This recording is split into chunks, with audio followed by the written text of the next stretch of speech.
Hello everyone, dream home conversation লিমিটেডের পক্ষ থেকে আপনাদেরকে স্বাগত জানাচ্ছি। গত ক্লাসে আমরা এক্সেলের সাম ইফ এবং সাম ইফস নিয়ে ফর্মুলা ব্যবহার দেখেছিলাম। আজকে আমরা ইফ এন্ড অর এর ব্যবহার দেখব। চলুন আমরা আমাদের এক্সেল ফাইলটা ওপেন করি। এক্সেল ফাইলটা ওপেন করলে ধরুন আমি একটা সিমেন্টের স্টক মেনটেন করছি, বিভিন্ন সফটওয়্যার কাছ থেকে সিমেন্ট নেই। এখানে ট্রু ফলস দেখাচ্ছে। ট্রু ফলস বলতে আপনি যখন এক্সেলের লজিক ইউজ করবেন, এটা যদি সত্য হয় তাহলে ট্রু দেখাবে এবং মিথ্যা হলে ফলস দেখাবে।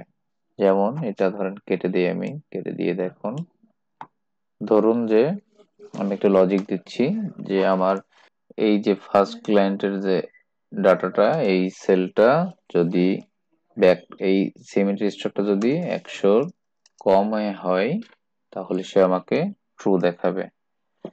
আবার বাকিগুলোতে এই লজিকটা অ্যাপ্লাই করি, দেখুন এখানে ফলস দেখাচ্ছে। এই দুইটা ট্রু, এটা ফলস। অর্থাৎ এই সেলের যে এন্ট্রিটা, সিমেন্টের যে এন্ট্রিটা আছে, এই এন্ট্রিটা 100 পরে আছে। এইটা যদি আমরা 50 করে দিতাম তাহলে দেখুন এটা ট্রু দেখাচ্ছে। তাহলে আমরা বুঝলাম যে আমরা যখন সেলকে একটা শর্ত দেখাচ্ছি তখন সে ট্রু ফলস দিয়ে আইডেন্টিফাই করছে। আমরা এখন এন্ড এর ব্যবহার দেখব। এন্ড এন্ড ট্যাব, আমরা এন্ড যখন দিই তখন এখানে দেখুন, এখানে দেখাচ্ছে লজিক 1 লজিক 2। অর্থাৎ এন্ড কে এন্ড এর মাধ্যমে আমরা কিছু একাধিক লজিক দিতে পারি, যেগুলো সবগুলোই সত্য হতে হবে, তাহলে সে ট্রু হবে। যেমন আমাদের এই সেলটা, এই স্টকটা যদি 100 কম হয় এবং এর প্রাইসটা যদি 500 হয় তাহলে সে ট্রু হবে। এখানে আমাদের ট্রু দেখাচ্ছে। এটা আমরা ড্র্যাগ করে দিই, দেখুন এইটা ফলস। অর্থাৎ এটা কোয়ান্টিটি 50 আছে কিন্তু এটার প্রাইসটা 500 এর উপরে, এই জন্য সে ফলস দেখাচ্ছে। আবার ট্রু দেখাচ্ছে, দেখুন এটার এন্ট্রি সিমেন্ট স্টকটা আছে 50 এবং প্রাইসটা আছে 500।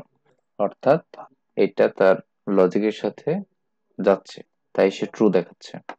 আর আমরা হচ্ছে যে অর এর ব্যবহারটা কিভাবে করি, অরটা হচ্ছে যে এটা অথবা ওইটা, এটা অথবা অন্যটা।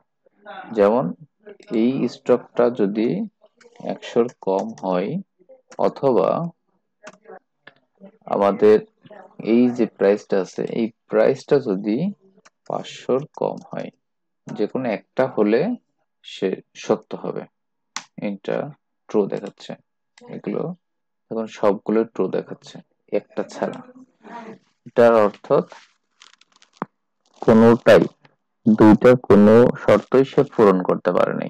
এখন যদি একটা শর্ত যদি আমি কমাই দিতাম, ধরেন এটাকে আমি 99 করে দিচ্ছি, তাহলেও দেখুন সে সত্য ধরছে। যখনই আমি এটাকে 101 করে দিচ্ছি তখনই ফলস ধরছে, কারণ এখানে দুইটা শর্তই ফেল করেছে। আমি যে শর্ত দিয়েছি এই শর্তর কোনোটাই সে পূরণ করতে পারেনি। অর্থাৎ এন্ড এর মাধ্যমে সকল শর্তই পূরণ করতে হয়, আর অর এর মাধ্যমে যে কোনো একটি পূরণ করলেই সে লজিকটাকে সত্য ধরে। ইফ এর ক্ষেত্রে একটা কন্ডিশন, সরি, আমরা নর্মালি একটা কন্ডিশন ধরে নিতে পারি। আর আমরা যখন এইটাকে আবার নেস্টেড, অর্থাৎ এই সেম ভ্যালুটাকেই যদি আমরা ইফ দ্বারা আইডেন্টিফাই করে দিই, ধরুন আমি এটাকে এডিট করে ইফ করে দিচ্ছি।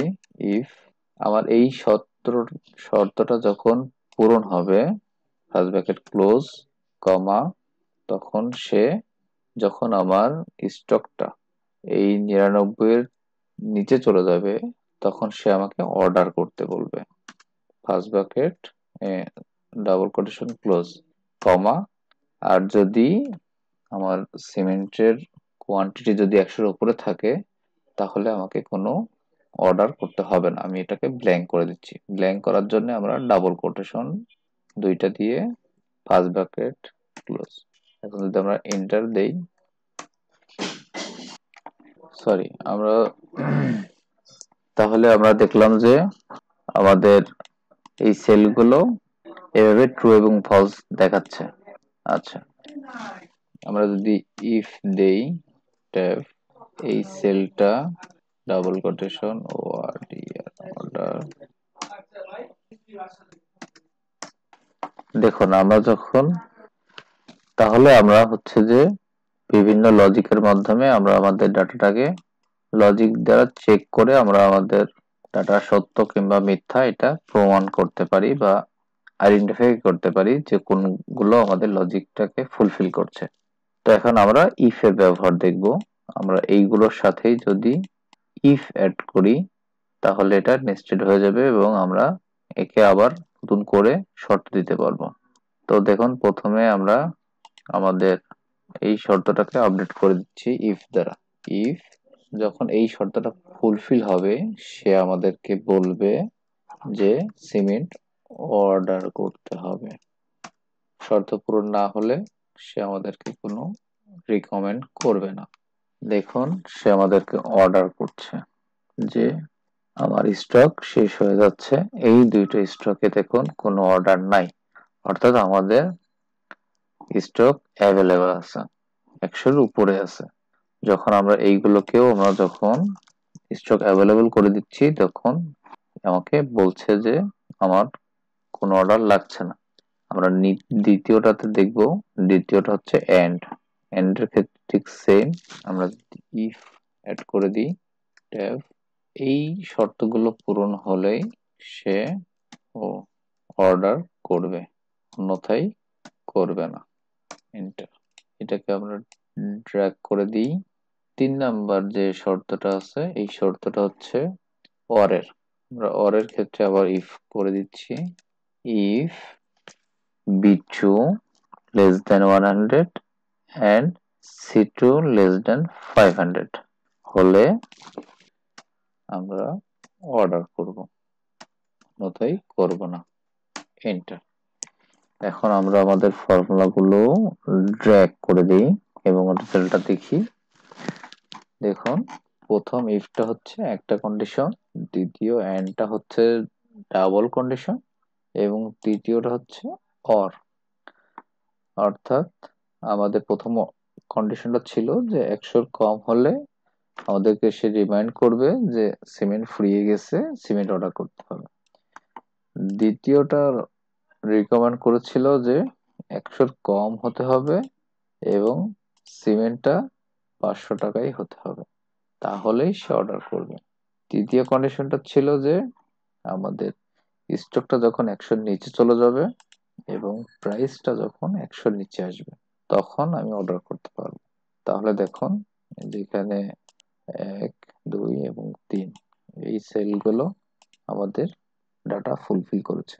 তো আমরা এন্ড, ইফ এবং অর এগুলো হচ্ছে যে লজিককে চেক করার জন্য আমরা বিভিন্নভাবে ব্যবহার করতে পারি।